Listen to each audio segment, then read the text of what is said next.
Hi, I'd like to do an honest, unbiased review of the Pink Stuff Miracle Cleaning Paste. So this is what it looks like. You can see I use it. Really like it.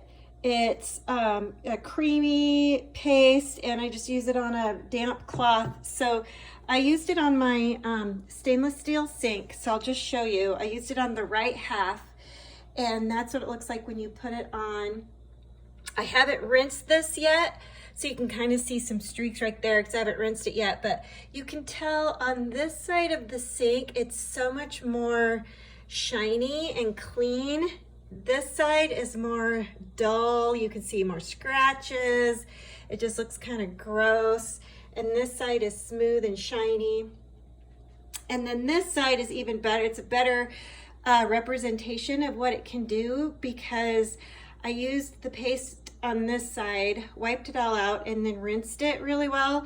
And that one is especially shiny on the stainless steel sink. So I love this stuff. It does not take a lot of elbow grease to get this to work well. So highly recommend that you use this. It's just, look at that. It's just so easy and it just comes out so nice. Highly recommend the Pink Stuff.